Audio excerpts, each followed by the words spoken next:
Iniciando, perfecto, acá estamos nuevamente, qué alegría, un nuevo ciclo de Deleuze y Guattari, Conexiones Maquínicas, ya vamos por el cuarto, y bueno, muchísimas gracias a la Universidad de Morón que hace posible estos maravillosos encuentros.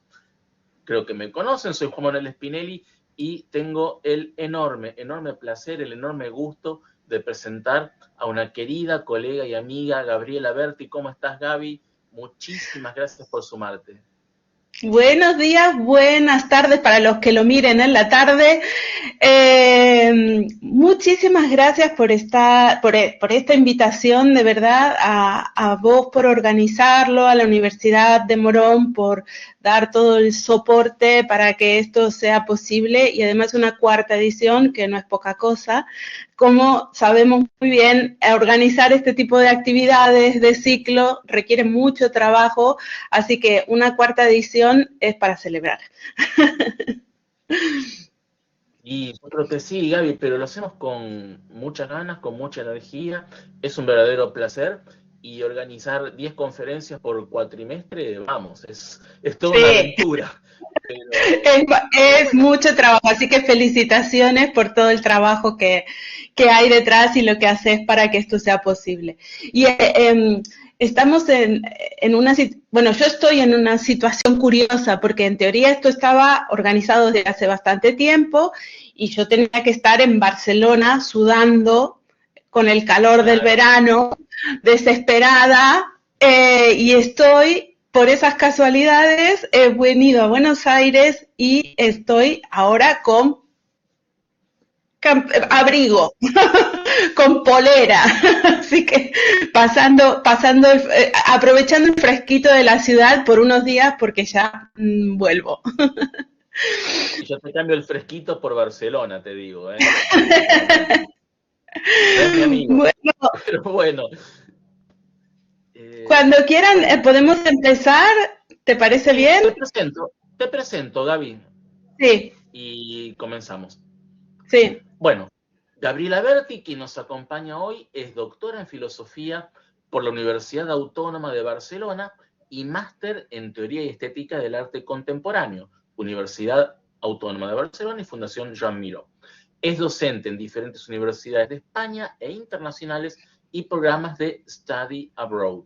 Ha escrito varios libros, capítulos y artículos especializados, entre los que destacamos Félix Guattari, Los ecos del pensar, o sus contribuciones en la revista Quimeras, fundada por Deleuze y Guattari. Buena parte de su investigación se centra en la relectura de las obras de Félix Guattari y también de Deleuze. Bueno, ¿y hoy qué nos traes, Gaby? Contanos.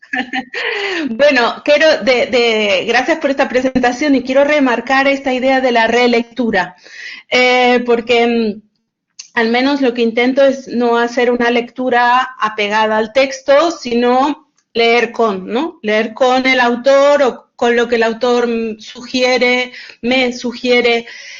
con lo que el autor activa, ¿no? En esa lectura, con lo cual intento hacer una lectura dinámica de los textos. Y vamos a ver si puedo compartir, vamos a ir a ver, compartir archivos. Perfecto, compartir ahora. ¿Se ve? ¿Se ve el Sí, archivo? sí, Sí, sí perfecto. se ve perfectamente. Bueno, y en esta búsqueda de leer con Guattari, leer a través de Guattari, lo que propongo para hoy es adentrarnos en un tema que no está tan glosado y es la relación de Guattari y el cine y cómo para él el cine era entendido como un ejercicio de agenciamiento colectivo.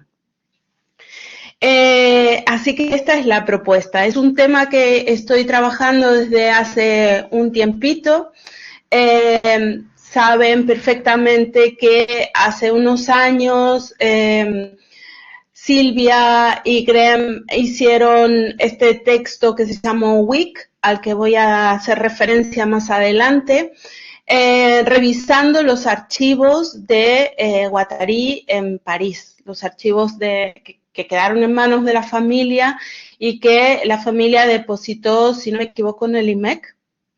Entonces ahí se encontraron con un guión del cual hicieron un libro, pero también intentaron hacer un film, no intentaron, lo hicieron un film y más bien performático, ¿no? De lo que no es que siguieron al pie de la letra lo que el guión decía y lo pusieron en acto, sino que hicieron una versión de ese film que Guattari había proyectado en los años 80 llamado Wick.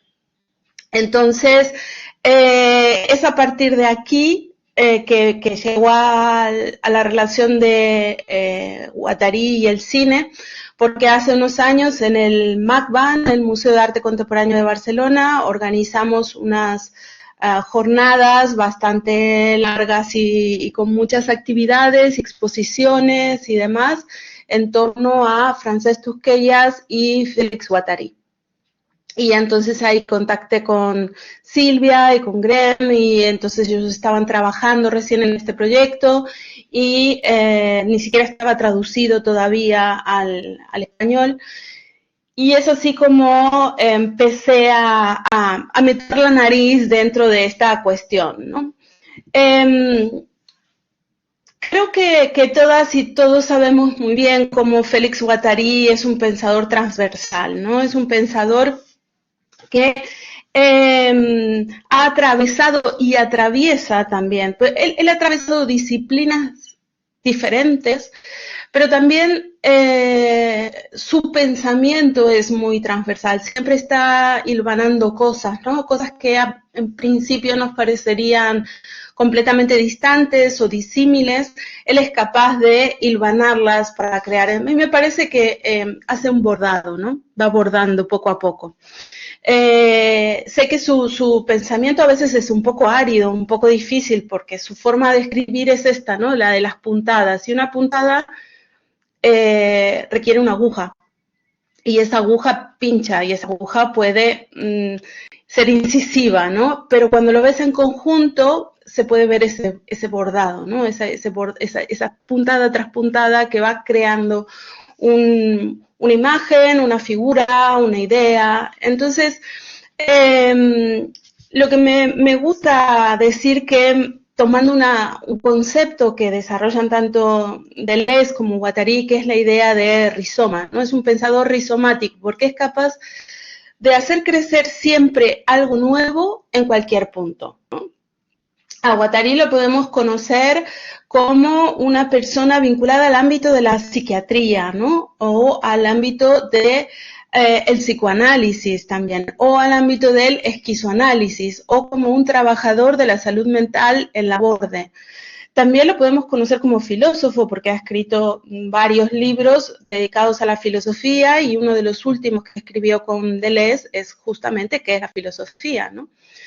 Pero también lo podemos conocer como estudiante de farmacia, militante político, militante de izquierda, maoísta en un momento de su vida, político, institucional, relacionado con los movimientos verdes, porque estuvo a punto de presentarse como candidato.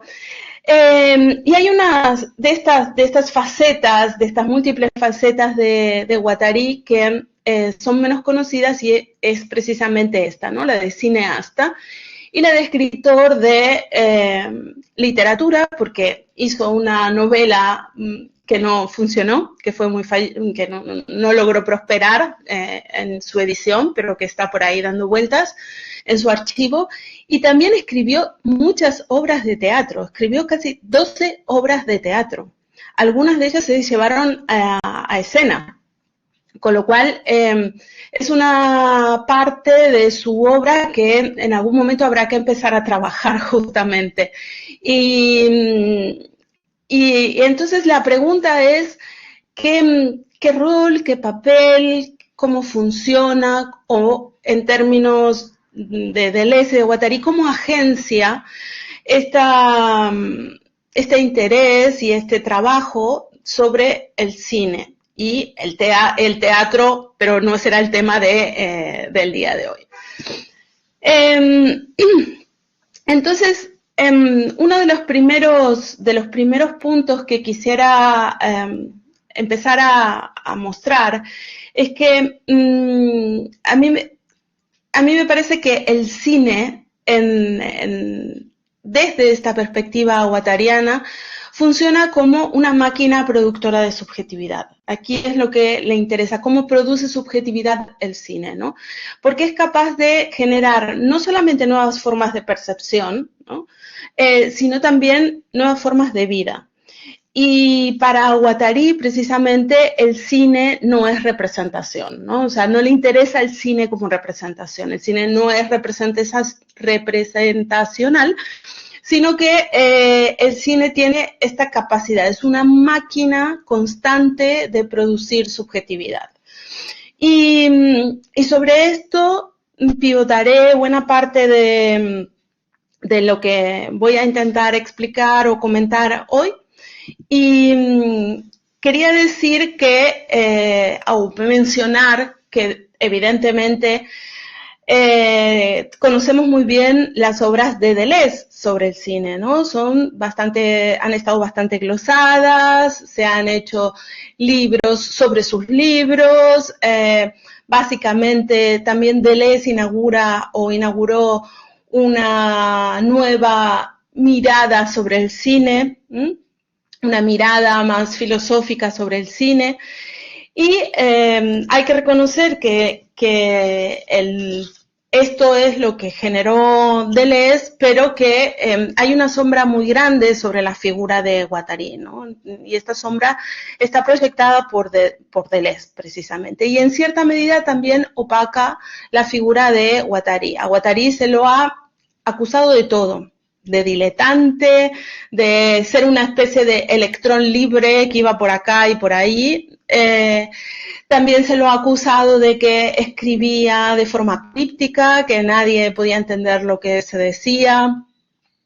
El flujo de su escritura es muy exigente, eso es cierto, pero la verdad que acusarle a Guattari que lo que escribe no se entiende, a lo mejor es un problema del lector y no del escritor, pero en fin. El propio Guattari fue quien denunció esta negación, ¿no? Esta negación y la negación activa de la co-creación que implicó el trabajo entre Deleuze y Guattari. Decían también que Guattari había estropeado a Deleuze, ¿no? No había estropeado, y él justamente a estas cosas que le decían y sobre las que lo acusaban, decía que era un reflejo de la dimensión de la malicia, ¿no? De la naturaleza política, de intentar acallar un nombre, ocultar un nombre, poner un nombre en la sombra, cuando hay referencias conjuntas en torno a Deleuze y Guattari, como el Antiedipo o Mil Mesetas, que son obras capitales de la filosofía contemporánea, ¿no? Y detrás de esta omisión creo que no solamente hay un poco de estulticia y de estupidez, sino también una voluntad de resistirse a entender esta lógica de trabajo diferente, ¿no? Esta lógica, como decía hace un minuto, es la lógica de un pensador rizomático. Y es justamente ahí donde está su potencia.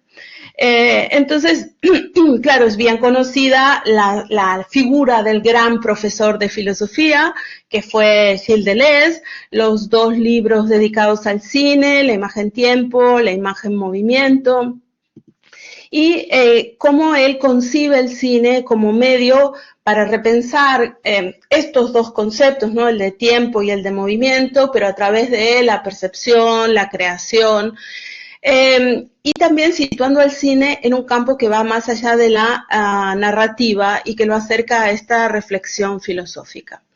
Me parecía, mi presentación es sobre Guattari, pero me parecía que había que hacer este inciso aquí y parar un momentito para hablar de esta referencia que es bien conocida.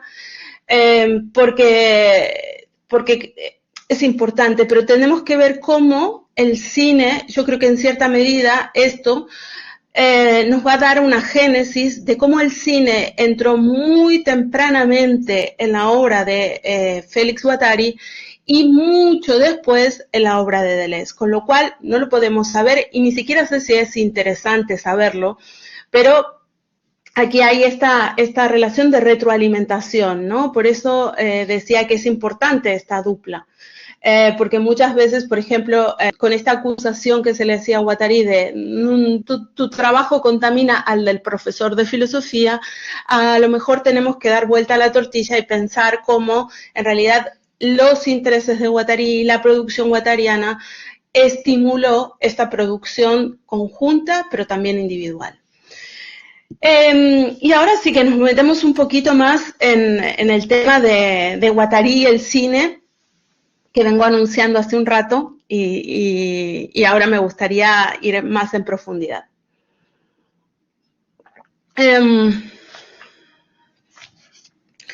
Guattari, nosotros conocemos WIC, que es el texto que últimamente ha salido a la luz, que tenemos difusión, porque hay traducción al castellano, porque hay todo este trabajo que hicieron Silvia y Grem, pero en realidad el interés de Guattari por el cine hay que remontarlo bastante más atrás, hay que remontarlo más o menos a los años 70, y Guattari ha hecho diferentes proyectos fílmicos. O sea, WIC es el último que hizo, pero tuvo diferentes proyectos fílmicos y formulaciones de guiones.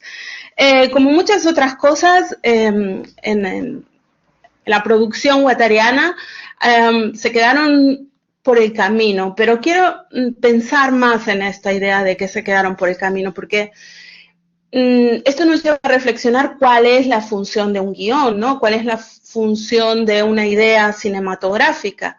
Si un guión está pensado solamente para la representación, para la puesta en pantalla, para la puesta fílmica, entonces el guión está al servicio de esa puesta fílmica, o el guión ya tiene una entidad en sí misma, ¿no? El proyecto ya tiene una entidad en sí mismo, porque siempre tendemos a pensar, bueno, ha sido un proyecto inconcluso, WIC. Y yo creo que no ha sido un proyecto inconcluso, de la misma manera que el resto de producciones vinculadas al cine no han estado inconclusas, y en cierta medida también fueron alimentando la producción posterior, ¿no? Producción, me refiero a producción teórica, generación de conceptos, etc. Entonces, en la idea de cinematográfica de Guattari, o en la proposición de cine de Guattari, se mezclan muchas cosas, y esto no nos debería sorprendernos, ya sabemos que él era así, y hay, por supuesto, narración, pero hay ficción. De hecho, WIC es un guión pensado para una película de ciencia ficción, pero también hay esquizoanálisis, hay muchas de las ideas producidas por Deleuze y Guattari. Hay una concepción sobre la forma de producción del capitalismo, y fundamentalmente podemos encontrar en esta producción del cine de Guattari un tema muy importante, que es la forma de producción en la era postmediática, ¿no? Algo que a Guattari le interesaba bastante. Entonces, en estos primeros filmes que hace él en los años 70, él quiere hacer un film sobre los movimientos sociales, ¿no? Que era lo que le había interesado, digamos, después de lo que Deleuze y Guattari han llamado en cierta manera el fracaso del mayo del 68, ¿no? Después de toda esa movimiento y toda esa energía y esa voluntad de pensar que había otras opciones, en cierta medida había fracasado, o totalmente, más bien, había fracasado.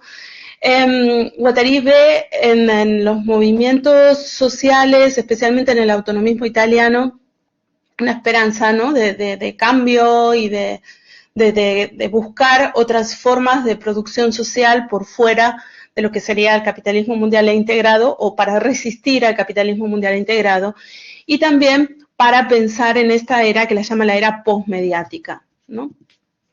Entonces, una de las cosas que más le llaman la atención de esto son las radios libres, y aquí conocemos la figura de Franco Bifo Berardi, como una de esas figuras que emerge en ese contexto, y es a partir de ese contexto que Bifo y Guattari entran en contacto, y Guattari conoce también todo lo que estaba pasando en Italia, ¿no? Y lo que le interesa es precisamente cómo estas pequeñas organizaciones de radios libres, que eran muy libres, en el sentido de que a veces no había una escaleta de de los programas, a lo mejor un trabajador fabril iba a la radio para ayudar a, no sé, poner unos cables o lo que sea, pero después terminaba formando parte del programa de radio, etcétera.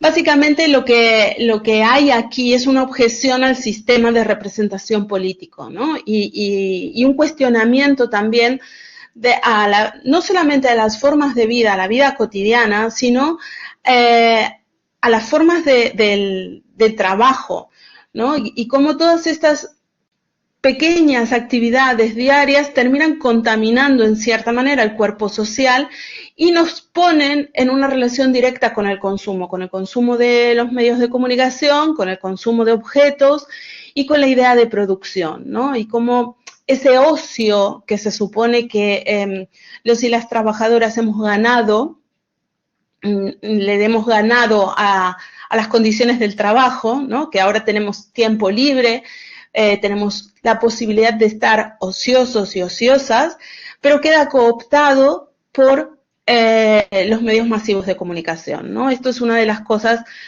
más interesantes que Guattari está obsesionado, ¿no? Como la cultura, los medios masivos de comunicación capturan ese ocio para volverlo otra vez al sistema, ¿no? Entonces, lo que busca es la pregunta es cómo crear una pequeña revolución molecular, ¿no? Una micro revolución molecular que permita transformar esa subjetividad, ¿no? No quedarse capturado por ese modo de producción, ¿no? Cómo esas revoluciones moleculares atraviesan también el consciente, el inconsciente de individuos y de grupos. Una cosa que él empieza a filmar esta película, o quiere filmar esta película, entonces le interesa la ciencia ficción, cosa que esto es llamativo también, cómo ve en la ciencia ficción un medio para poder hablar de todas estas cuestiones, ¿no? De revoluciones moleculares, del capitalismo mundial integral, de la era postmediática, de los agenciamientos colectivos, etcétera, y crear un espacio de existencia a partir de esas producciones cinematográficas de este estilo cinematográfico, ¿no? Este estilo cinematográfico. Y entonces él, en ese primer borrador de guión que hace, está muy entusiasmado porque la acción transcurre también relacionada con las radios libres, o sea, utiliza esta imagen que él había visto en Radio Alice, de Italia, entonces transforma eso en una ficción y es como una persona que va transmitiendo en medio de barricadas, etcétera. Y todas estas cuestiones que son a nivel guión interesantes y a nivel conceptual interesantes, también tienen un correlato muy que me parece que habría que mencionar, que es la parte técnica. Y cuando estoy hablando de la parte técnica o tecnológica, no me refiero en el sentido que ellos trabajan la idea de máquina, de que Guattari y Deleuze trabajan la idea de máquina, sino de las máquinas propiamente dichas. Guattari conoce a Jean-Pierre Viobalá, que fue un ingeniero, sí, ingeniero, pero también un creativo, ¿no? Un creativo, que creó la imagen, la cámara digital que se llamaba Atom, que se la llamaba la gato en el hombro, ¿no? Que son aquellas cámaras que hoy nos parecen bastante normales, que son las cámaras que van al hombro. Entonces, esto iba a cambiar la forma también de grabar. De hecho, no podemos entender la Nouvelle Vague, por ejemplo, a Jean-Luc Godard, sin esta cámara, ¿no? Esto es precisamente un punto súper importante de la Nouvelle Vague. Un poquito antes, Félix Guattari estaba viendo cómo utilizar estas cámaras y él preveía intentar, si se filmaba, usar estas cámaras, porque la idea era filmar en el medio de las resistencias, de las barricadas, ¿no? Esto también iba a cambiar la imagen fílmica. Y por el otro lado, Jean-Pierre crea también un sistema de audio que se llamaba Cantar, y este sistema de audio permitía grabar como sincronizar imagen y movimiento de una manera más directa. Entonces, yo creo que esto no es una pincelada ni un dato curioso, sino que nos está planteando todo un escenario, ¿no? De cómo Guattari entendía el cine y lo metido que estaba, ¿no? Lo metido que estaba en este tema y cómo estaba pensando también en el modo de filmar, el modo de narrar, crea una subjetividad diferente, ¿no? Pensemos que los textos de Deleuze sobre el cine son bastante posteriores. Así que, bueno, creo que este es un dato importante a tener en cuenta. Básicamente, para Guattari, evidentemente los medios de producción audiovisual y más mediáticos están completamente sujetos al capitalismo mundial integrado. Y entonces este tipo de producciones, ¿no?, cinematográficas que él estaba haciendo, pero también ocurre lo mismo con el teatro y otras cosas que hizo, eran una manera de generar una crítica al capitalismo. Entonces, él nos alertó muchas veces en varios textos, pero me parece que también en el cine, sobre cómo los más media terminan homogeneizando. Creo que hoy a esta idea le podemos agregar otros adendum, ¿no? Como Internet, inteligencias artificiales, redes sociales, etcétera. Entonces, él se preguntaba, bueno, ¿cómo se produce la subjetividad en el contexto del capitalismo mundial integrado a través de los más media, ¿no? Y buscando, y la respuesta es, simplificado, evidentemente esto es bastante más complejo de lo que estoy diciendo aquí, es ver cómo las subjetividades se ajustan a la lógica de valorización y de control del capitalismo mundial integrado, porque al capitalismo mundial integrado es precisamente lo que le interesa, es tenerlo todo bajo control y todo bajo una misma horma de producción. Entonces, ninguna actividad humana y en cualquier parte del planeta se escapa a su control, ¿no? Por eso la idea de capitalismo mundial está integrado, ¿no? O sea, necesita de eso para funcionar. Entonces, ¿qué puede producir una especie de cortocircuito en la máquina, en esa máquina de homogeneidad? Es precisamente aquí la idea de revolución molecular, ¿no? La idea de generar pequeñas revoluciones moleculares, como lo fue, por ejemplo, Radio Alice, Radio Alice y todas las otras radios libres que había en Italia en ese momento, ¿no?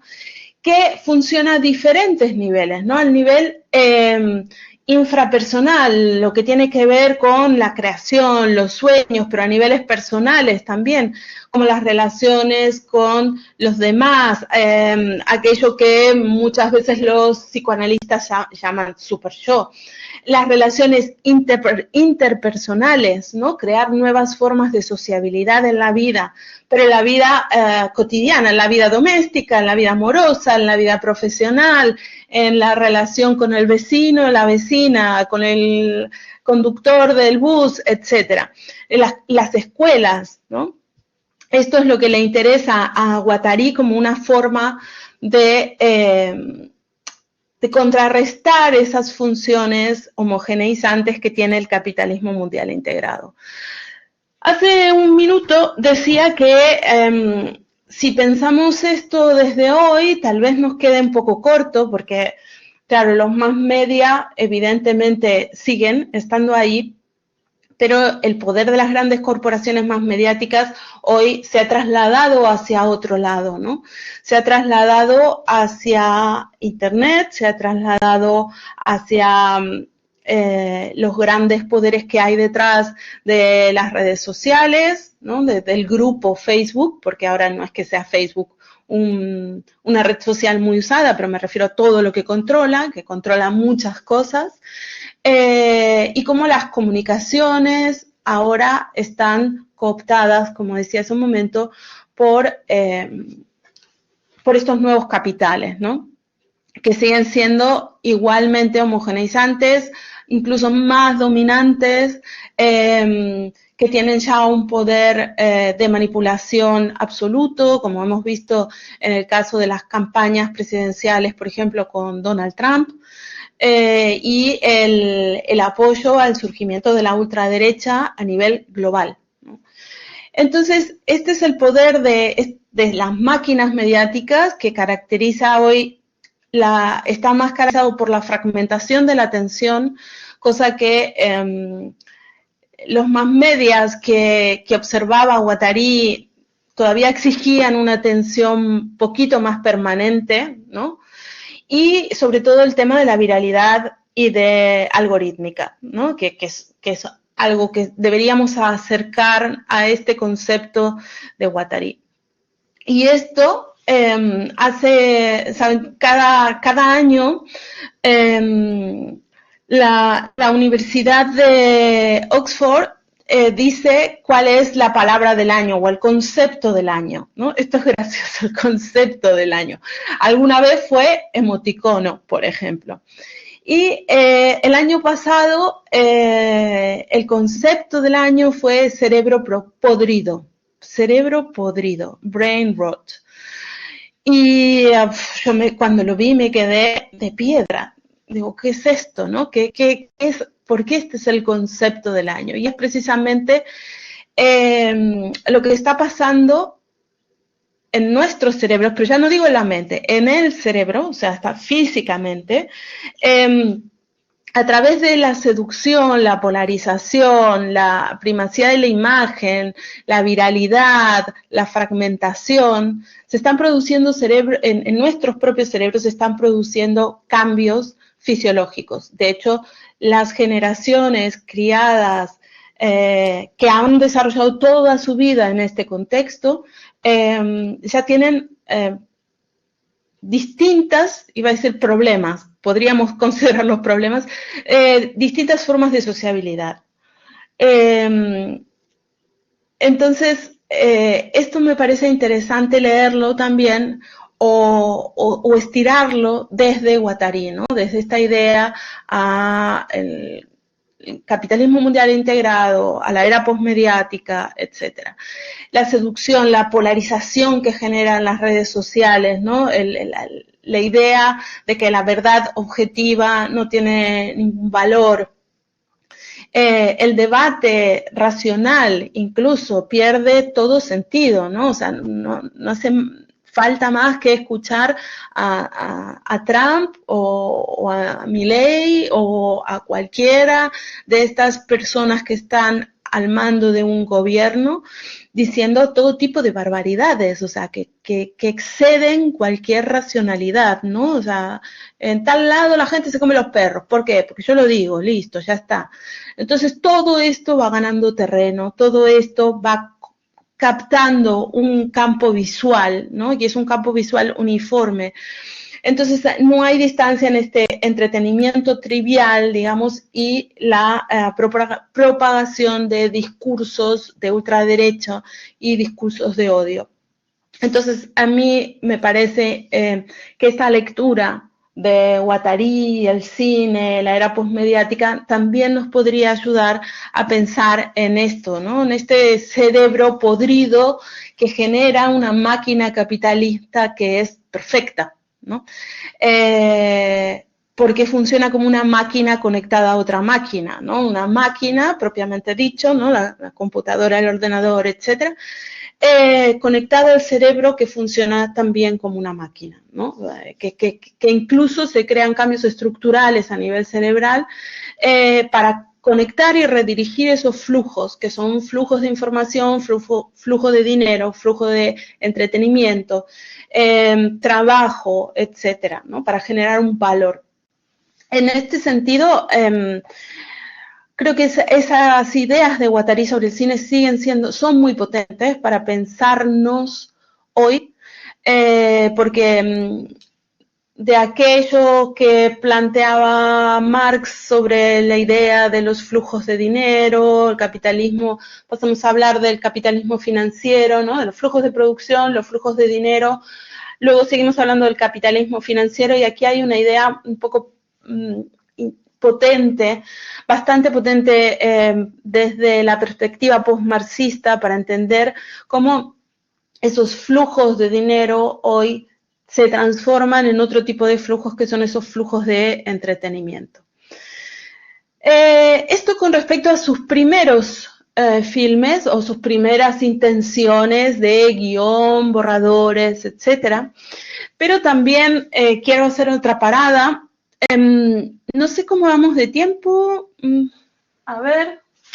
Bueno, creo que tengo tiempo, ¿no? Si me paso mucho de tiempo. ¿Sí? Perfecto.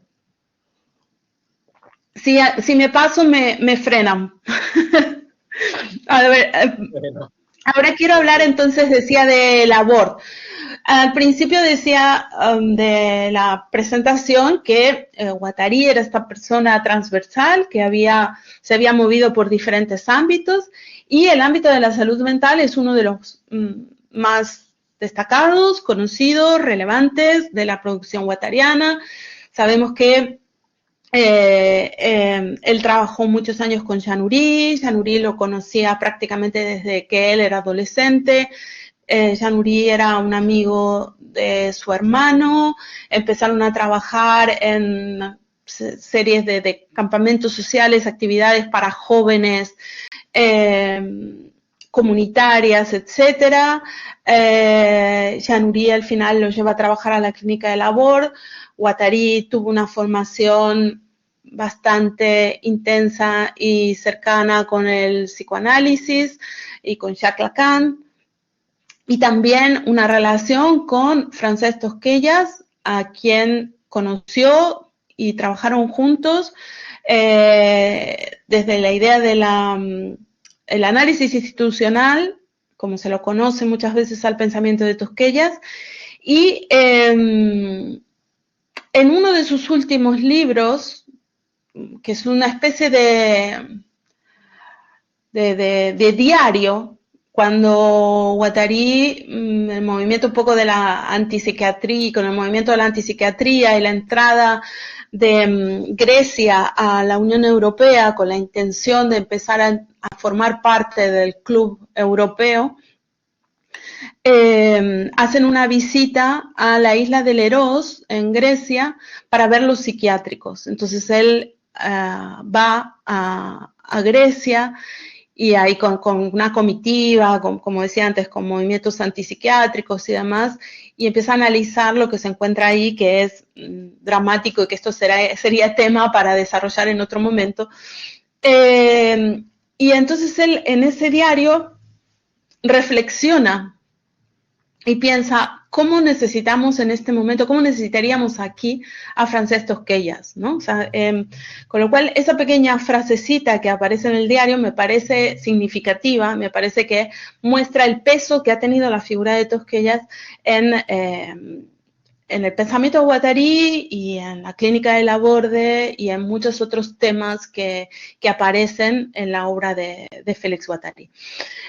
Entonces, ¿por qué la clínica de Laborde? ¿Por qué el cine en la clínica de Laborde? Sabemos que la función de Félix Guattari en Laborde era la de animador. Ese era su cargo, ¿no? Ese era su cargo oficial. Él era un animador. Entonces, siguiendo un poco la idea de Tosquellas, Tosquellas decía que la transferencia no se produce con el analista solamente, que puede producirse o no producirse con el analista, pero también se puede producir con el cocinero, la cocinera, que se puede producir con una actividad pictórica, con un taller, etcétera, que todos generan este acto de producción de transferencia que ayudan, digamos, a mejorar esta condición psíquica, ¿no? Entonces, Guattari cree que el cine es importante también dentro de un hospital psiquiátrico. Y entonces organizan bastantes talleres y actividades vinculadas al cine. También organizan una radio libre, que es la Radio Tomate, y aquí vemos cómo toda esta génesis que venía desde hacía bastantes años se suma también a la clínica de Laborde. Entonces, aquí aparece la figura de François Pen, que François Pen trabaja con Guattari en Laborde, bueno, lo ayuda y filma y mezclan film con danza buto, por ejemplo, invitando a Min Tanaka, y queda registro fílmico, hacen pequeñas piezas experimentales.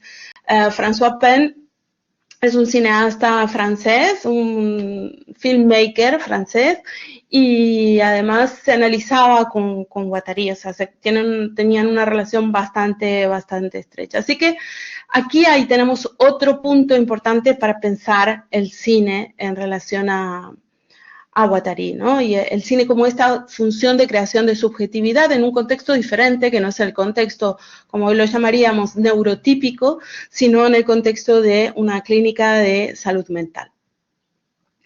Bueno, y ahora voy a pasar a hablar de Wick, que es tal vez la obra, el guión que más conocemos y de la que más se ha hablado, ¿no?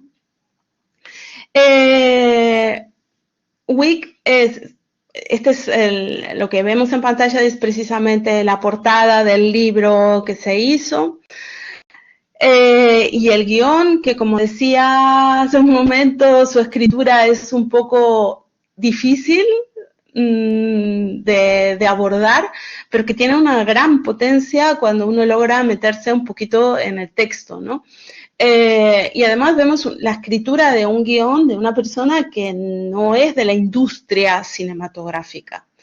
Pero es muy curioso porque Guattari, esto lo escribe en los años 80, empieza a escribir el guión, tuvo muchas versiones, hay como 5 o 6 versiones, y lo escribe en principio aparece Robert Kramer, ¿no? Robert Kramer, un cineasta de movimientos sociales, súper comprometido, norteamericano, que va a vivir a París y está unos cuantos años en París, un gran referente del cine político y cine comprometido, en cierta medida exiliado, ¿no? de la situación sociopolítica de Estados Unidos.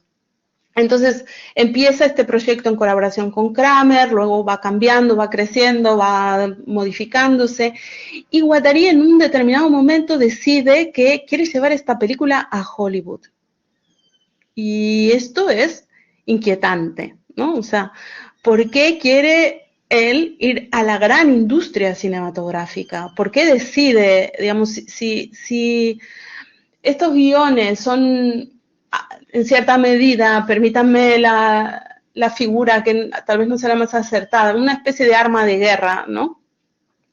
para estas revoluciones micropolíticas, si son capaces de crear un pequeño hueco, ¿no? De ir dinamitando estas condiciones del capitalismo mundial grado para crear nuevas formas de subjetividad, para crear nuevas agencias, ¿por qué a Hollywood? O sea, sabemos que Hollywood es una gran máquina devoradora que por más que quieras hacer algo, siempre lo van a adaptar a sus formatos, ¿no?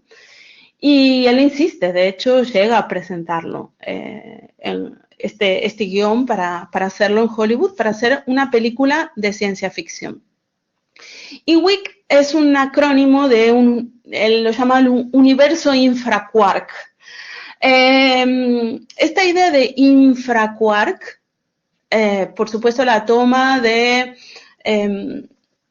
la física, está muy vinculada a esta idea que se desarrolla en los textos junto a Deleuze, que es la de agujeros negros, etc.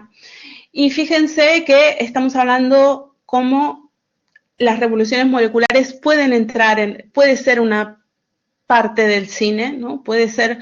El cine podría ser una pequeña revolución molecular, pero todavía Guattari afina más, o sea, es infra, ¿no? Es todavía más pequeño, es más nano. Y no voy a explicar un poco el guión, pero básicamente se trata de una entidad, ¿no? Y WIC es una entidad que desafía todos los códigos de representación. Estás leyendo el guión y a veces no se sabe qué es. ¿Qué es WIC? O sea, ¿es una máquina? ¿Es una persona? ¿Qué es? ¿Qué tipo de entidad es? ¿No? Y no la podemos representar. Entonces, su enunciación también es difícil, ¿no? Es una construcción de subjetividad desde un campo, desde un marco micropolítico, pero también esquizoanalítico. Entonces, WIC está interesante leerlo a través de estos conceptos, ¿no? La trama está centrada básicamente en el enamoramiento fluido que tiene WIC, o sea, la entidad infraquark, con un ser humano, que es Janice.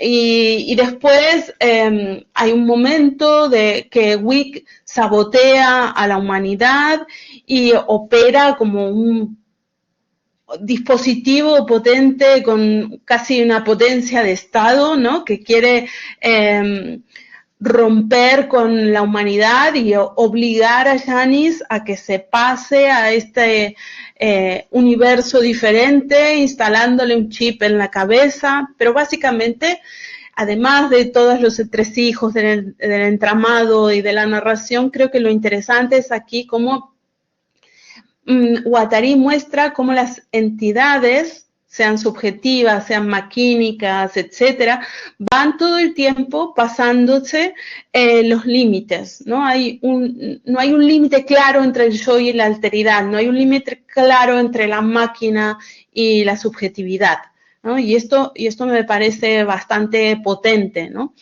En cierta medida, WIC también puede ser visto como una especie de cuerpo sin órganos, ¿no? Es un experimento que hace Guattari, un experimento agencial, ¿no? Que va a desafiar todos los códigos establecidos de la representación y de la enunciación. Yo creo que esto también hace que la lectura del guión sea difícil, porque estás siendo desafiada con cada una de las palabras, ¿no? Así que considero que esta trama que hay en WIC es una especie de dispositivo que se desborda todo el tiempo. Si leemos el guión de esta forma, y como se van difuminando los límites entre lo humano, lo no humano, lo real, lo consensual, lo infrasensible, lo representado, etcétera, el guión adquiere una potencia diferente.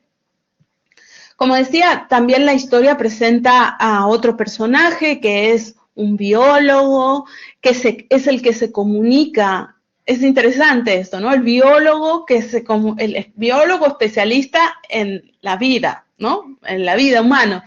Pero él es el que se comunica con esta inteligencia que es WIC, que es una inteligencia alienígena, infinitesimal, infraquark. Y claro, la aparición de WIC dentro del contexto de la narración y de un pequeño squad que hay dentro de esa narración produce también una revolución, ¿no? Porque rompe los sistemas de comunicación tradicionales o los que estamos acostumbrados a entender. Entonces, la conjunción que se produce entre Wick y Janice, que es esta mujer de la que él se enamora, una especie de joven punk, lo que hace es precisamente mostrar ese espacio de resistencia a la homogeneización. Wick intenta homogeneizar, pone en peligro a la humanidad, pero además por amor, ¿no? Con lo cual es interesante esto porque va haciendo guiños en el guión, va haciendo guiños a los tics de todas las películas que podemos conocer y que conoceremos en el futuro, ¿no? Como que el amor mueve al mundo y el romance y el enamoramiento. Pero Wick además tiene un punto de perversión, ¿no? Hay una afirmación aquí de la diferencia que es muy polifónica: máquina, humano, punk, squatters, humanidad. Y además amenaza con una cierta destrucción, ¿no? O sea que en esa relación, en esa afirmación de la diferencia, también hay la posibilidad de la destrucción, ¿no? Hay una recodificación y una reterritorialización que está forzada en un momento, ¿no? Por la amenaza. Pero lo que nos está mostrando es precisamente esto que aparece como un obstinato en los diferentes libros y actividades de Félix Guattari, ¿no? Como, cuidado, que una revolución molecular no es el bien, la diferencia no es el bien y el mal, ¿no? Y el bien recae del lado de la revolución molecular. Una revolución molecular, un cambio en la subjetividad, también puede convertirse en una línea fascista, ¿no? Entonces, esto es algo que también aparece en el texto. Y esta historia loca, ¿no? Del universo infraquark, Janice, la joven punk, los squatters, el biólogo, etcétera, nos están hablando también de la conformación de la subjetividad, ¿no? Lo que está mostrando ahí en ese guión es precisamente cómo se conforma esa subjetividad, cómo se concibe el proceso constante, incesante, de un devenir, que es permeable a influencias externas, a intereses personales, a codicias personales, al deseo, y es capaz de reconfigurarse mucho más allá de cualquier identidad preestablecida, ¿no? Como todos esos contextos son capaces de producir también subjetividad. Entonces, la irrupción de Wick no solamente nos está hablando de las revoluciones moleculares, de esa crítica al capitalismo mundial integrado, sino también que introduce de la producción de subjetividad y también introduce una nueva sensibilidad social, ¿no? Que crea un foco enunciativo radicalmente distinto de lo que suele glosar la sociología, la filosofía, etcétera, ¿no? Entonces, estos flujos que cambian permanentemente, conforman también un foco enunciativo diferente. Como decía, la trama es entre compleja y ñoña y tonta, ¿no? Porque aparece este enamoramiento, el capricho de Wick, etcétera. Axel, la figura del biólogo, tratando de mediar, intentando contactar con Wick, etc. Entonces, la trama va desplegando constantemente una simultaneidad de un devenir que no permite apresar el presente, no permite, siempre está cambiando, ¿no? Entonces, cuando te parece que has entendido, pues aparece una cosa nueva, ¿no? Entonces, las identidades aparecen siempre como unas formas infinitas y desbordadas a la vez, ¿no? que parece que pudieran extenderse en el tiempo, pero que también son capaces de salirse de su órbita. Y además también hay una cuestión que ocurre en los personajes que terminan saliéndose, terminan perdiendo el nombre propio, ¿no? Es un proceso, como decía, de desterritorialización subjetiva y Wick funciona como una entidad que es en cierta medida improvisada, invisible, porque solo se pueden ver en ciertas pantallas, pero lo que hace es trastocar esa lógica de la representación, trastocar la idea de identidad, ¿no? Ya voy acabando, ¿eh? Bueno, el cine entonces, la idea de cine de Félix Guattari es precisamente entender cómo ese cine es capaz de producir agenciamientos maquínicos y ser un productor de subjetividad. Cuando Guattari empieza a pensar en el capitalismo mundial integrado, él en sus primeros textos ve cómo la lucha, digamos, contra el capitalismo mundial integrado no se restringe al plano económico o al plano de producción del trabajo. O sea, que no es una cuestión de economía política, sino que también es una batalla que hay que librarla también en el campo de la economía subjetiva. Y el cine no queda exento de esa lucha, ¿no? O sea, es una herramienta más para producir subjetividad y crear una nueva economía subjetiva, una economía de relaciones diferente. Entonces, los individuos, pero no solo a nivel individual, sino también a nivel colectivo, ¿no? Es la manera en que los individuos y la sociedad, los colectivos, entienden su existencia, validan su diferencia y en cierta medida son capaces de producir por afuera de esos espacios de homogeneidad que hacía mención hace un momento. Y esto nos hace pensar que el cine es político y para Guattari el cine es político. Todo cine es político. Y aquí aparece en cierta medida la respuesta a lo que planteaba hace un momento. O sea, ¿por qué el cine de Hollywood? O sea, yo cuando leí que había presentado ese guión a Hollywood, me quedé de piedra. Digo, pero ¿cómo puede ser? O sea, ¿cómo se le ocurre semejante cosa? O sea, iría con un grupo alternativo, ¿sabes? No, a Hollywood. Y entonces, porque para Guattari el cine es político. Cualquiera sea su objeto, cada vez que se presentaba un hombre, una mujer, un niño, un animal, etcétera, se está tomando un partido.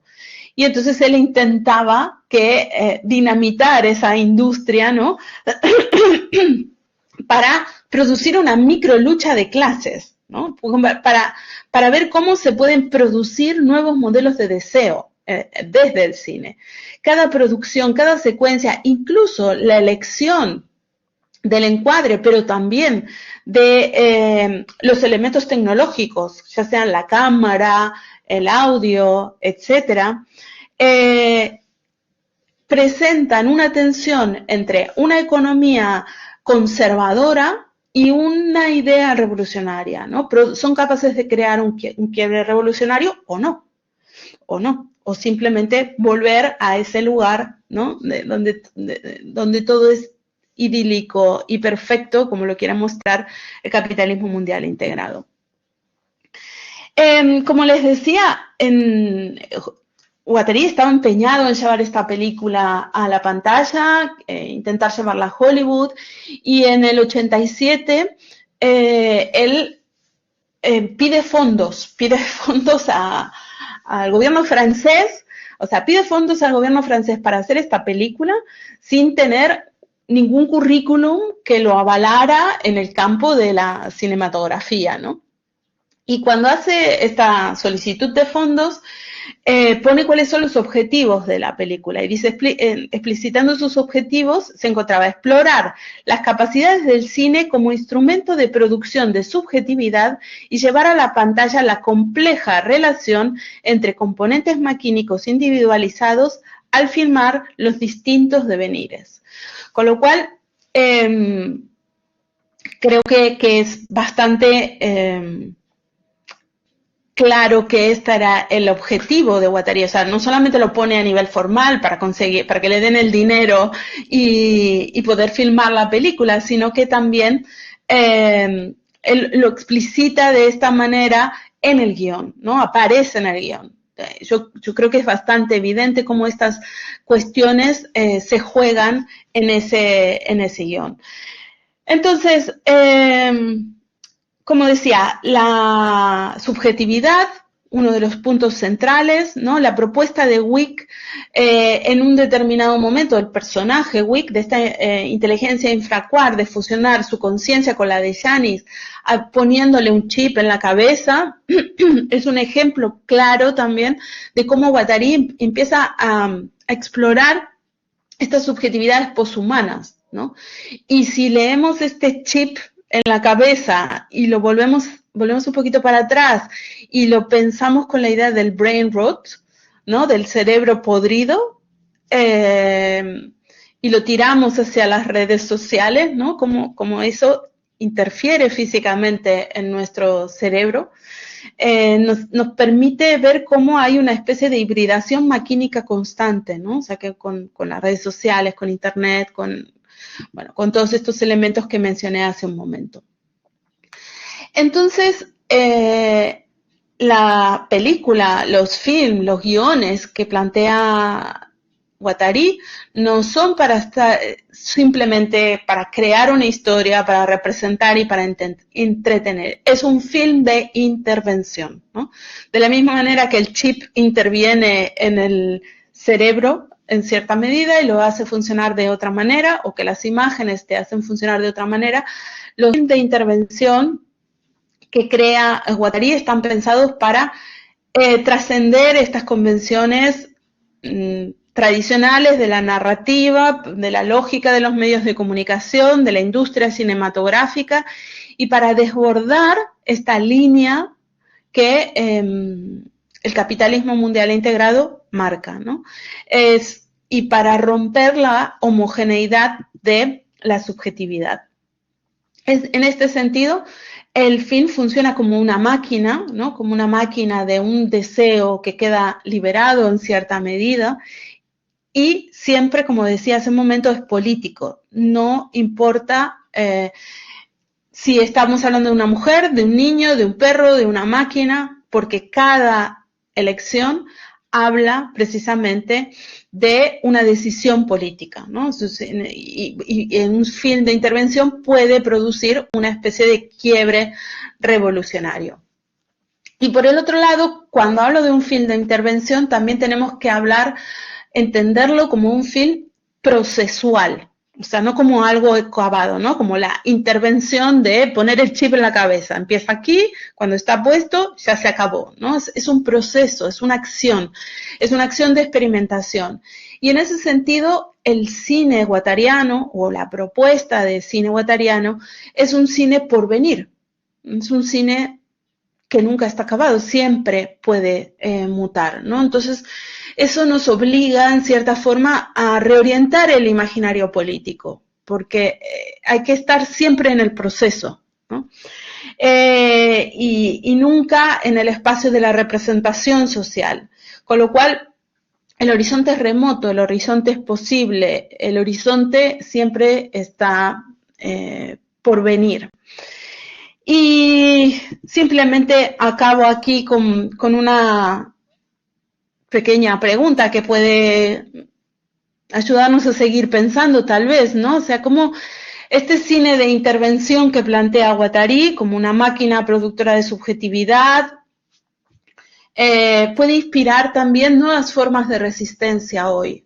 A mí siempre me gusta leer a Deleuze y a Guattari a través de la pregunta que ellos mismos siempre se hacían, que la filosofía decía tienen que pensar qué nos está pasando, ¿no?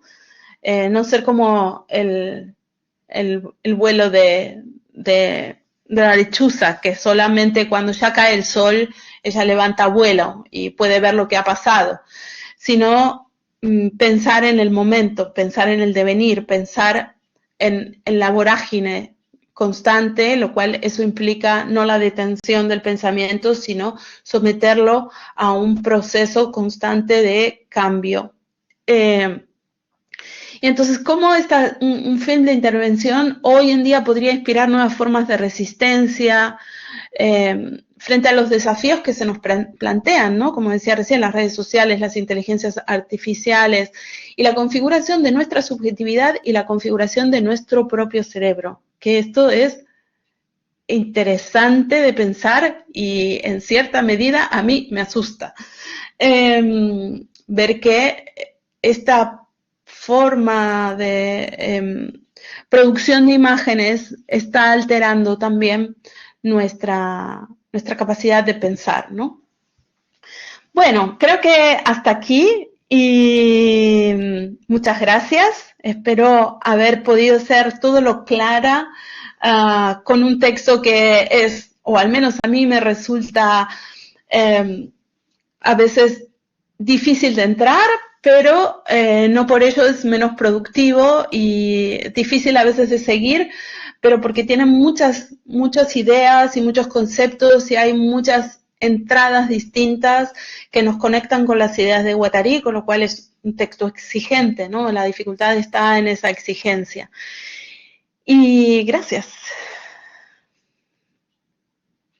Gracias a vos, Gabriela. Y me encantan tus exposiciones porque elijas el tema que elijas, es como el rizoma, ¿no? Entramos por un punto, pero atravesamos toda la obra de Guattari, su biografía, y termina siendo, ¿no?, un abordaje transversal, como decías al principio, cuando lo presentabas a Félix como un pensador transversal, justamente. Bueno, tenemos de todo. Yo me voy a callar la boca porque tenemos una pregunta, yo te pido un favor. Una intervención. Dejamos esta diapositiva porque yo no la puedo quitar. No, la quitamos ahora. Bueno, perfecto. Primero la quitamos. Dame un segundito. Ahí va. Ahí ya perfecto. Tenemos. Sí. Gaby. Creo que hay... Una pregunta y una intervención de David que levantó la mano. Vamos rapidito con la pregunta y luego con la intervención de David. La pregunta es de Hernán, creo. ¿Hay indicaciones de montaje o tipo de plano, etcétera, más allá del contenido del film? Hay algunas indicaciones, pero no demasiadas. Pensemos que Guattari no era un cineasta, digamos, y en el momento que trabajaba con Robert Kramer, que era un cineasta consagrado, quedan algunas ideas de cómo debería hacerse los planos, etcétera. Pero también hay que pensar que en ese film de los años 70 de Radio Galaxy, él ya estaba pensando en estos planos y qué tecnología deberían utilizarse para esos planos. Sobre el montaje no hay, que yo sepa o que recuerde, me parece que no hay indicaciones de montaje. Pero sí que hay algunas referencias a lo que sería encuadres, o sea, incluso dónde se sitúan los personajes, ¿no? O sea, la cámara deberá situarse en el medio de una barricada donde se está produciendo un encuentro, un enfrentamiento entre dos bandos, etcétera.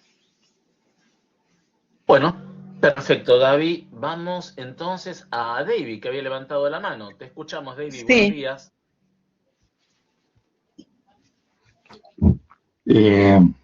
Buenos días. ¿Cómo están? Yo tengo dos preguntas. Sí. La primera de ellas es que me gustaría que la disertante profundizara en uno.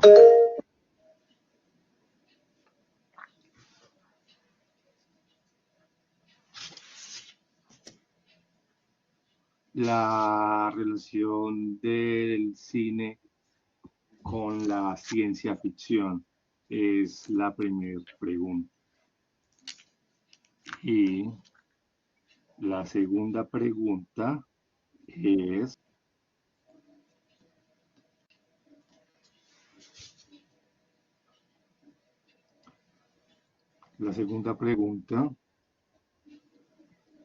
es, que si, por favor, puede profundizar acerca de la máquina deseante, la subjetividad y el cuerpo sin órganos. Gracias. Bueno, la segunda pregunta me atrevo a decir... que no la voy a poder contestar. No digo eso, pero digo, es tremendo porque podemos estar 5 años. Podría ser el tema del próximo ciclo, porque es un tema bastante exigente para responder. Igual, gracias, David, por las preguntas. Mira, el tema de la ciencia ficción es un tema que a Guattari le interesó bastante prácticamente desde el principio, ¿no? Y este guión, el guión de Wick, está pensado exclusivamente como una película de ciencia ficción. Yo no soy especialista en cine, soy más bien especialista en filosofía, si puedo ser especialista en algo, o en la obra de Guattari, más precisamente. Pero te recomiendo el último libro que escribió Josep Maria Català, que está dedicado a Félix Guattari, donde él analiza ahí la relación con la ciencia ficción. Josep Maria es una persona que sabe muchísimo de cine, uno de los teóricos, digamos, de referencia y también sabe mucho de ciencia ficción, entonces él lo analiza bastante bien toda esta cuestión. Con lo cual yo no me siento capaz de explicar más allá de lo que acabo de decir ahora y demás. Pero creo que las palabras de Josep Maria lo explican mucho mejor de lo que lo pueda hacer yo, así que remito a su lectura, que vale muchísimo la pena. El libro está editado por Shangri-La, si no me equivoco, y salió este mismo año, creo que es este mismo año. Y también pensamos un poco en, además de esta lectura de Josep Maria y demás, pensemos en todas las películas de ciencia ficción y esta idea de distopía que muchas de las películas de ciencia ficción y los libros de ciencia ficción se empezaron a plasmar a partir de los años 60, etcétera, que imagino que serían parte de las lecturas de Guattari, ¿no? Tipo, luego Blade Runner y todas estas películas, ¿no? Entonces yo creo que él se veía fascinado por estos mundos, ¿no? Paralelos, donde se conectaba la ciencia con lo humano, donde se perdían los límites entre una cosa y otra, y esto es lo que se ve un poco reflejado en el guión. Y con respecto a todo lo demás, lo del cuerpo sin órganos y la subjetividad, etcétera, no me siento capaz de ir ahora hasta el final del tema, pero sí, en cierta medida, Wick funciona como una especie de cuerpo sin órganos. Es una máquina, digamos, donde las funciones dependen de un organismo central, digamos, no de cada una de las partes. Es una máquina extraña, ¿no? Esta idea de cuerpo sin órganos también la podemos rastrear desde Hegel, ¿no? Hegel hace esta distinción entre máquina y organismo, ¿no? Entonces, en una máquina las partes preexisten al todo, y en un organismo el todo preexiste a las partes, ¿no? Entonces, uno puede tener las partes de una máquina, montarla, y entonces crea un todo. En cambio, en un organismo no, o sea, se da todo a la vez. Y entonces podemos quitar una parte y a lo mejor seguir funcionando. Y en este caso, digamos, la máquina funciona como un cuerpo sin órganos, lo cual es absolutamente absurdo, porque es precisamente la máquina no puede ser un cuerpo, no puede ser un cuerpo. Es por definición es otra cosa. Entonces, este juego que hace Guattari ahí de hacerlo funcionar como una especie de cuerpo sin órganos también, y que en un momento parece que hasta tomara cierta corporeidad, porque de hecho WIC, la inteligencia infraquark, no está en ningún lugar, o sea, no es una máquina concreta. WIC se manifiesta en pantallas, va apareciendo, va desapareciendo, ¿no? Entonces se configura y se reconfigura sin que las partes sean preexistentes ni marquen su existencia, ¿no? Entonces, en este sentido, en Antiedipo, en un momento, sí. Recuerdo que Deleuze y Guattari dicen que el cuerpo sin órganos es el cuerpo sin imagen. Exacto, exacto. Y eso sí. Está y bueno eso para con esto. Sí, es bueno esto también tenerlo en cuenta. Gracias por el apunte, porque no lo había pensado, pero sí, WIC tiene imagen y no tiene. O sea, porque un día se aparece en una pantalla, otro día se aparece en otra, y de una manera diferente.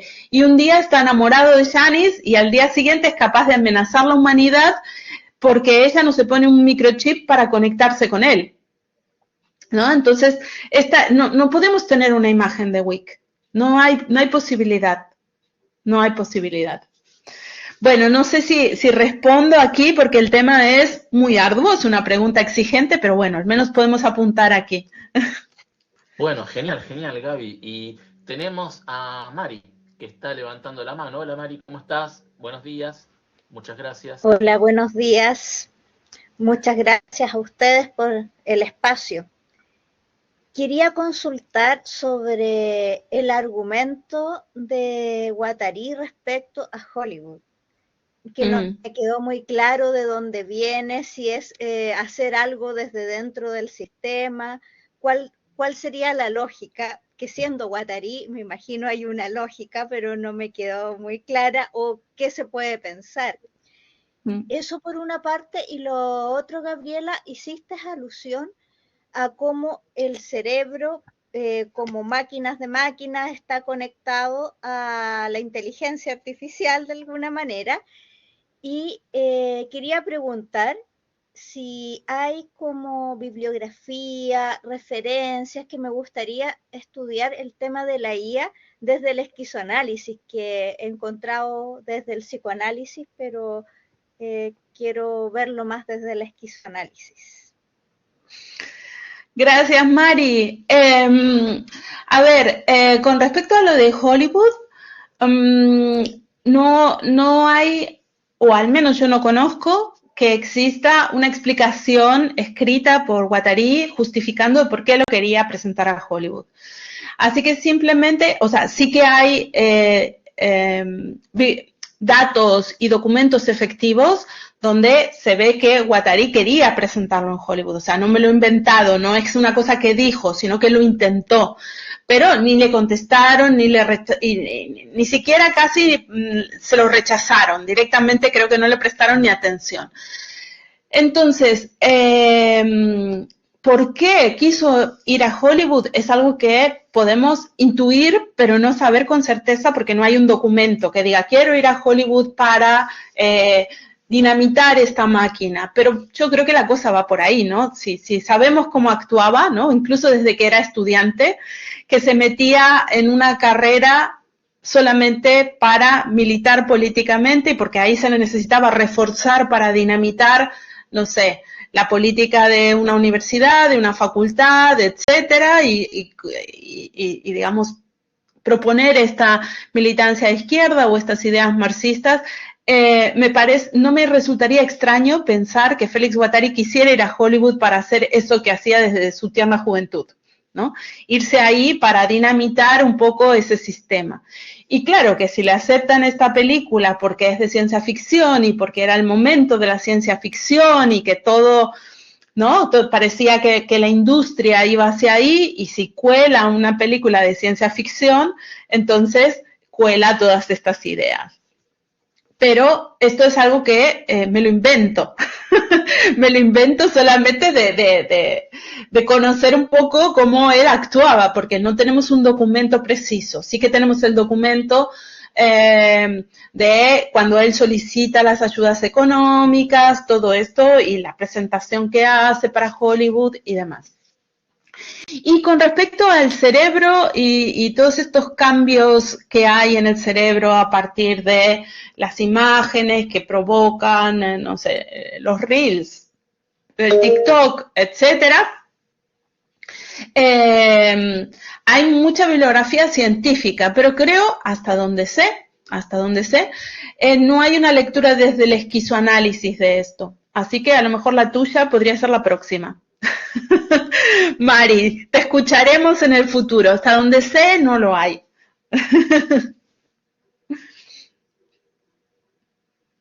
Bueno, creo que David tiene una pregunta más, ¿puede ser, David? Sí, nuevamente buenos días. Hablaste también de la verdad objetiva sin valor. ¿Podrías también tratar de desglosar esa idea? Gracias. Bueno, no. Esta es un poco, en cierta medida, el concepto este de posverdad, ¿no? Que es el concepto de posverdad que opera en esta nueva época mediática o postmediática, como queramos llamarla, y que funciona, por ejemplo, en redes sociales, etcétera.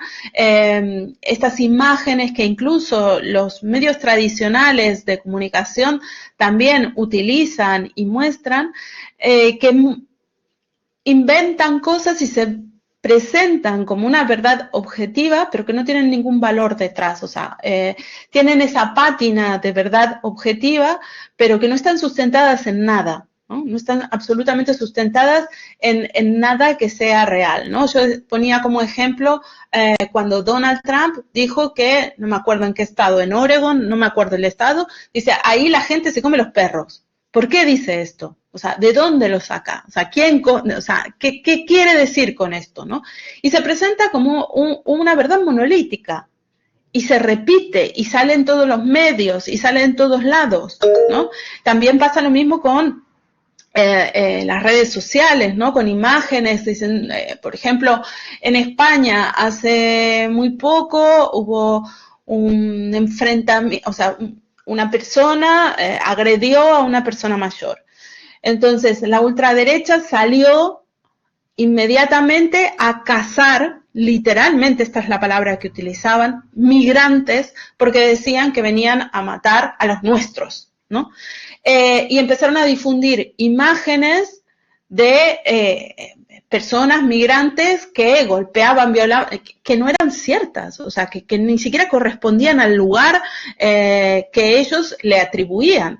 Y todo esto se presenta como una especie de verdad objetiva, ¿no? Que se viraliza y que sigue, que se profundiza y que va y que todo el mundo repite, pero que no hay ningún valor sustentándola detrás. O sea, evidentemente hay una estrategia de la ultraderecha, pero no hay ningún valor de verdad, ¿no? No existe el valor de veracidad en esas ideas, ¿no? Y esto es interesante para ligarlo a esta idea del cerebro podrido, ¿no? De cómo un cerebro podrido asume todas esas imágenes como real, ¿no? Como esta idea de la posverdad. Mira, Gaby, ahora que estás unos días en Argentina, habrás escuchado, lamentablemente todos escuchamos, ¿no? La nueva, que es, Argentina tiene más personas con discapacidad que Ucrania. Bien. Ahora bien, eso dicho para poner un freno a los reclamos de las personas con discapacidad, ¿no? Como diciendo, es exagerada la cantidad de personas con discapacidad que hay en Argentina. Ahora, eso dicho así, sin ninguna clase de datos, sin ninguna clase de documentación, sin ninguna clase de profundización en el argumento. Argentina tiene ya de por sí más habitantes que Ucrania, tiene unos 15 millones más de habitantes que Ucrania, sería lógico en principio que tuviese más personas con discapacidad, pero además, ¿qué tiene que ver la guerra con la discapacidad? O sea, no tiene una relación directa. Sí, podría ser a través de los mutilados, y bueno, pero dicho así, planteado de esa manera, sin ninguna fundamentación, se instala en las redes y se instala que hay muchísimas personas que tienen su certificado de discapacidad y que no lo merecen, o que son truchos, o... ¿Sobre qué basa? Sí, sí, sí, ¿Cuáles sí. son los datos? Sí. ¿No? Pero bueno, esto se repite, esto recircula, se retuitea, se chicanea sobre la nada, y bueno, y Sí, es que la calidad es exponencial de las redes. Genera efectos, o sea, lo importante es que verdadero, falso, semiverdadero, no importa, genera efectos. Sí, Y esos efectos son concretos, reales y a veces terribles. Nos saluda Hernán. Adiós, Hernán. Gracias. Muchas gracias, Hernán. Y también dejó saludos Georgina, que tuvo que retirarse. Sí. Te agradece, Gaby. Súper interesante que le dejaste con ganas de leer sobre Guattari y el cine. Bueno, y Hernán también nos manda un abrazo. Me alegro, gracias.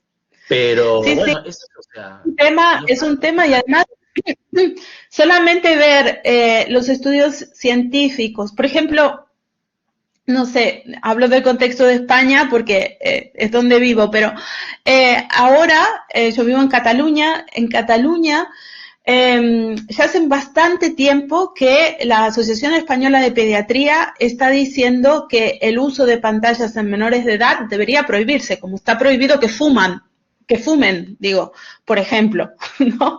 Que eso no quiere decir que no aprendan a utilizar pantallas o computadoras, pero que tiene que estar limitado, que tiene que estar conducido, que tiene que tener una función pedagógica, que no puede ser todo, la mayor parte del día sentado frente a una pantalla. Y están advirtiendo de esto, ¿no? Y están advirtiendo de que se están produciendo problemas físicos de salud por el uso de las pantallas. Y ahora, digamos, los neurocientíficos están diciendo, y neurocientíficas están diciendo que hay cambios a nivel cerebral, que ya se empiezan a observar cambios a nivel cerebral en personas que han crecido en un entorno digital, completamente digital. O sea, que tienen problemas de atención, que no entienden determinadas cuestiones, que tienen además problemas de ansiedad, porque lo que necesitan es ese estímulo constante del pensamiento, que no son capaces de seguir argumentaciones largas, que además su cerebro físicamente se está modificando. Sumale a esto que estás diciendo, a todas estas formas de funcionamiento del capitalismo mundial integrado que busca la homogeneidad, que además utilizan estos medios, que son los medios masivos de comunicación, para producir subjetividad y también son capaces de producir el cuerpo propiamente dicho, a nivel físico. Entonces, el nivel de apropiación es muy grande. Entonces, es necesario empezar a crear esos espacios de revolución molecular, porque es que lo necesitamos. Y en Cataluña, por ejemplo, a partir de este curso escolar, que empieza en septiembre, se prohíbe absolutamente el uso de pantallas en las aulas, excepto en las clases donde se necesitan. Punto. Pero el resto se vuelve para atrás.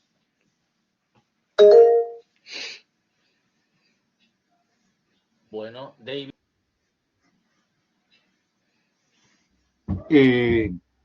Y finalmente, profesora, ¿podrías profundizarme acerca de las revoluciones micropolíticas según tu percepción? Gracias. Espérame, Gaby, que le preguntamos a Mari a ver cuál es su consulta y respondes las dos juntas, ¿te parece? A la vez. Y ya, sí. Luego de eso vamos cerrando. Listo. Adelante, Lo Mari. mío es más que... Lo mío es más que nada un comentario y creo que está relacionado con lo que planteó el compañero.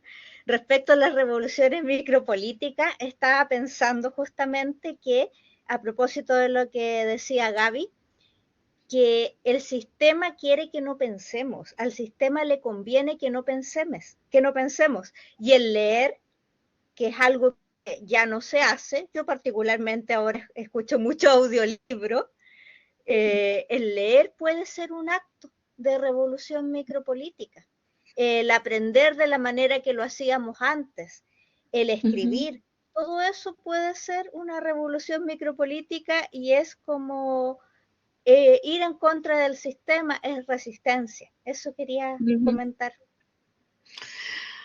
Sí, gracias Mari, gracias David. La cosa va un poco por ahí, ¿no? De hecho, incluso la gente que se dedica a la neurociencia dice que volver a la escritura, como decías Mari, la escritura manual, ¿no? El lápiz y el papel, hace que se pueda aprender mejor porque hay una relación directa entre la mano, digamos, lo que es la motricidad fina, y el cerebro. Entonces, provoca procesos de aprendizaje más completos, que por ejemplo, haciéndolo con la computadora, pegándole a las teclas, no tenemos. Ojo que no estoy en contra de la computadora ni nada, digo simplemente que a lo mejor es necesario repensar las cosas, ¿no? Y repensar cómo esta introducción a crítica en nuestras vidas de todos estos sistemas de los que nos rodean y que se nos venden como más cómodos, más seguros, más... No hay que salir de la casa ni para trabajar, ni para comprar, ni para nada. ¿Y por qué querría yo no salir de mi casa? ¿Por qué no quiero ir a trabajar con otros en un mismo espacio? ¿No? ¿Por qué no quiero ir a charlar con la cajera o el verdulero o el carnicero o la farmacéutica de mi barrio? ¿Por qué todo lo tengo que hacer así? ¿No? Estamos eligiendo un nivel de sociabilidad, ¿no? Y en esas pequeñas elecciones de sociabilidad, por ejemplo, se juegan unas micro, nano revoluciones micropolíticas, ¿no? Porque estoy eligiendo hablar con el otro, hablar con la otra persona y no quedarme encerrado, ¿no? Sin ese contacto y que ese contacto con la otredad, ¿no? Porque eso precisamente este sistema, el sistema del capitalismo mundial integrado también necesita crear una otredad, ¿no? Los que quedan por fuera, no, mira, estos, los discapacitados, son los otros que dinamitan nuestro sistema. Los migrantes son los otros que dinamitan nuestro sistema, ¿no? Necesitan crear esa otredad monstruosa. Y es precisamente ahí, ¿no? Cuando uno elige al otro, el contacto con el otro, con la otra, es ahí donde se provoca también una elección de sociabilidad y también una producción de una forma de subjetividad, porque precisamente la relación con los otros va a modelar esa subjetividad, ¿no? Mucho más que también lo hace una pantalla, pero totalmente dirigido. Y hay un libro fabuloso sobre las revoluciones moleculares de Guattari, que recomiendo su lectura para entender un poco más, ¿no? De qué se trata este tema, ¿no? Y cómo lo planteó él. Y además, precisamente, esta idea de las revoluciones moleculares, entendiéndola desde su perspectiva más cercana al marxismo, la revolución, hacer la revolución ya no es aquella revolución que planteaba Marx, por ejemplo, ¿no? No pasa por el campo económico, por la economía de producción, sino que pasa por el campo micro, que es el campo de la subjetividad, ¿no?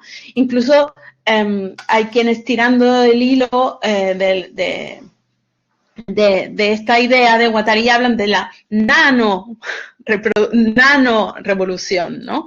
A pequeña escala, que es ahí donde podemos hacer un cambio, ¿no? Como decía Mari recién, ¿no?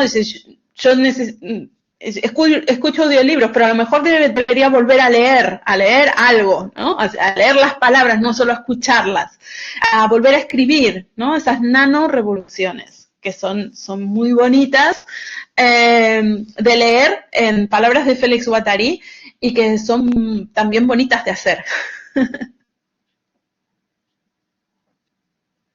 Impresionante, Gaby. Y yo pienso que, bueno, el tema de la subjetividad hoy es crucial, ¿no? Porque en este auge sorprendente y difícil, terrible, ¿no? Desde el fascismo, de los neofascismos, el papel que juega la subjetividad creo que es decisivo, porque lo que sostiene esas políticas básicamente es que hay millones de personas que las avalan, que las replican. Algunos dirían desde el engaño ideológico, otros dirían desde el deseo sometido, ¿no? Pero creo que ambos polos tienen que ser tenidos en cuenta. En algún momento me parece que se hizo mucho énfasis en la ideología y por eso desde Antiedipo se responde, no, no es la ideología, es el deseo. Pero yo creo que hoy también tenemos que balancear un poquito eso, volver a poner en juego el tema de la ideología, el tema de la conciencia, y estamos ahí, entre esos dos polos, pero este es el hecho, que hay millones de personas que un poquito desde el deseo, un poquito desde lo ideológico, avalan cada vez más cosas terribles. Hay silencio e indiferencia, se puede reprimir a niños, a jubilados, a personas con discapacidad, y parece que eso es lo más normal del mundo. Sí. ¿No? Entonces, ahí tenemos un tema, ¿no? Sí. Creo que hay que dar la lucha nuevamente en el campo de la subjetividad. Sí, igual a mí me parece bastante alarmante. Estoy totalmente de acuerdo con esto, ¿no? De que la lucha es en ese campo de la subjetividad y también hay que recuperar la idea marxista de ideología, ¿no? Porque parece que ha quedado ahí perdida en la historia, pero que sigue teniendo su potencia. Pero me preocupa esto que estaba diciendo, ¿no? Que es lo de los cambios a nivel físico, a nivel cerebral, porque es que eso es difícilmente reversible, perdón. Difícilmente reversible. Entonces, el avance de todo esto hacia el cuerpo, literalmente, ¿no? Al cuerpo, no al cuerpo social, no al cuerpo subjetivo, sino a la carne, es muy alarmante, es muy alarmante. Sí, totalmente. Y cualquiera que tenga hijos, sobrinos, niños en su familia o cerca puede ver el efecto devastador que hacen las pantallas cuando son utilizadas de manera indiscriminada, abusando de ellas. Bueno, y quienes terrible. trabajamos en educación y estamos en contacto con jóvenes, o sea, el tema de la inteligencia artificial es un tema muy, muy difícil de gestionar en un aula, ¿eh? Yo que doy clases a nivel universitario, yo ya no veo ningún trabajo hecho sin inteligencia artificial, que es una herramienta muy potente, que puede ser muy útil, pero claro, cuando dejas todo en manos de una inteligencia artificial que sabemos que tiene sesgos ideológicos, que está creada con sesgos ideológicos, además de lo que hace a nivel cerebral, lo que hace a nivel subjetivo, ¿no? Y entonces el pensamiento crítico no se fomenta y solo aparece la introducción de las pantallas sin uso crítico, entonces aquí tenemos un gran drama. O sea, yo lo que digo, trabajando en educación lo veo, y además la ansiedad que generan las pantallas. Y la información es completamente acrítica, o sea, copian y pegan. Da igual, si yo digo que Cervantes escribió Blade Runner, si lo dice la inteligencia artificial, ahí se queda. Eso es terrible, y aparte es como que pensar aburre, pensar cansa. ¿Para qué voy a pensar si hay una inteligencia artificial que piensa muchísimo más y mejor que yo? ¿Para qué me voy a tomar ese trabajo? Puede acceder a más cosas, que claro, en fin, y las clases se convierten en tenés que ser como alguien que entretiene. Y digo, ¿en qué momento tengo que entretener? O sea, ¿por qué yo tengo que entretener? Yo no soy una entretenedora. O sea, tienen que ser entretenidas, tienen que tener dibujitos, tienen que tener fotos, tienen que pasar rápido, no profundices mucho en un tema porque no existe la capacidad, no existe la atención. No es que sea que quieran o no quieran, es que no pueden, porque las pantallas nos generan esa dependencia a un cambio constante que el cerebro lo toma como una recompensa, cambio, cambio, cambio, cambio, cada minuto aparece una cosa nueva, ¿no? Entonces, si no das esa cosa nueva, no pueden mantener la atención. Y estos son la neurociencia está apuntando, yo creo que ya es constatable. Yo lo constato, por ejemplo, en las aulas, constantemente. Y entonces, la pregunta aquí es, ¿cómo podemos buscar esos espacios de revolución micropolítica? ¿Qué tenemos que hacer ante esto, no? Ante esas imágenes y demás, como Guattari se pensaba en relación al cine y a los más media, hoy nos toca pensar en relación a redes sociales y a otro tipo de imágenes también. Me haces acordar digo esto, David, y ya te paso la palabra y cerramos, porque a las 12 tenemos que cerrar, pero me hiciste acordar, Gaby, una discusión que tuve en una ocasión con un conocido, con alguien de mi entorno. Yo planteaba esto que vos señalás, ¿no? La falta de atención en los jóvenes, la capacidad de seguir un argumento por mínimo que sea, de hilar 2 horas. Bueno, entonces esta persona me decía, bueno, el tema es del docente, tendrá que arreglárselas, tendrá que ver cómo seduce a las nuevas generaciones. Es un problema tuyo, no del joven que es como es. Entonces, yo bastante molesto, repliqué, ok, yo soy profesor de física, puedo sintetizarte un libro en 4 o 5 fórmulas y hacerte unos videitos. Ahora, yo soy profesor de lengua, ¿qué hago? Tienen que leer el Quijote, ¿qué hago? ¿Un resumen de una página? ¿Y ese resumen de una página sustituye al Quijote?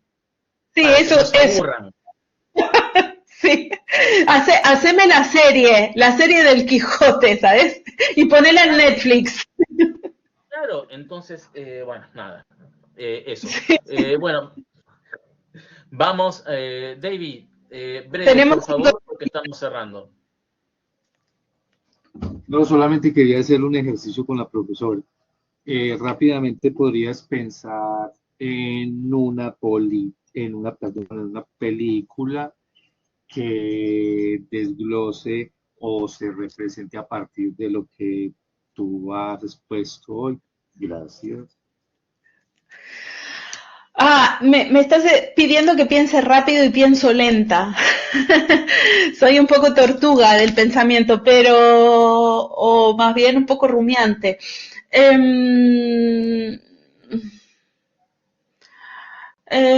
No sé si hay una película que sea que tome todos estos elementos de Guattari, ¿no? O sea, el tema de la crítica del capitalismo mundial integrado, los agenciamientos, la producción de subjetividad, el desborde de la construcción de la subjetividad. Pero bueno, yo creo que algo de la Nouvelle Vague podría servir como un poco de ejemplo, ¿no? de esto. Creo que algunas películas de Godard, por ejemplo, nos podrían acercar un poquito más a esta propuesta de Guattari.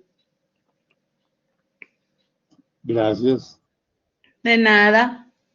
Yo ayer vi, no sé si sirve, la última de las películas que se hicieron de la saga de Hellraiser. No sé si sirve, que tienen una trama, digamos, muy, muy, muy elemental, muy básica. Me encanta el cine de terror. Miro lo que sea, aunque no sea muy bueno, no importa. Lo sumo a mi experiencia como espectador. Pero tiene algo de inquietante dentro de lo que es la película, ¿no? Y tal vez eso indirectamente responda a si se puede hacer otro cine a través de Hollywood. Bueno, Claro. esta película no tiene mayores pretensiones, pero los demonios, ¿no? Que en algún momento, si vos resolvés 6 configuraciones, te ofrece una recompensa, que puede ser sabiduría, amor, bueno, etcétera. Siempre te engañan. Elijas la recompensa que elijas, siempre tiene que ver con el dolor, con un dolor casi infinito, ¿no? El dolor por debajo o por detrás de todo eso, del amor, del placer, de la sabiduría, del conocimiento, y eso es inquietante. Es un mensaje inquietante y disruptivo. Yo no la he visto, pero ahora me diste ganas de verla. También estaba pensando en Blade Runner, ¿no? Blade Runner tiene algunas cosas también que se acercan al guión algunas cositas de los clásicos, ¿no? Yo voy para atrás, yo voy para los clásicos. Pues es una obra maestra Blade Runner, ¿no? Claro. Bueno, y el libro de Philip K. Dick, ¿no? También, que da origen a la película, también es maravilloso. Bueno. Maravilloso fue este encuentro, genial. Buenísimo. Muchísimas gracias por escuchar, por las preguntas. Aprovecho para comentar que en el mes de octubre empiezo a dar un curso que va a durar más o menos un mes y medio sobre Deleuze, que lo voy a dar en la Central, que es una librería de Barcelona que hace cursos y bastante interesante, y el curso va a ser en modalidad mixta, o sea que se puede seguir online y presencial. Yo tengo un blog donde subo toda la información, que es el que compartí al final de la presentación, y ahí pondré toda la información también en las redes sociales y demás. Así que si alguien quiere charlar un poco sobre Deleuze, lo haremos en octubre. Bueno, vamos a estar muy atentos. Gaby, genial, la mejor de las suertes con eso, que pinta muy pero muy bien. Y bueno, nada, ahora te saludo en off cuando cerramos esta charla. Muchísimas gracias a todas las personas que asistieron, por las preguntas, por la participación, por el interés. Bueno, Gaby, un arranque de lujo de este nuevo ciclo. Mil gracias. Gracias y que vaya muy bien esta 4ª edición del ciclo. Gracias a todos y todas. Hasta la próxima.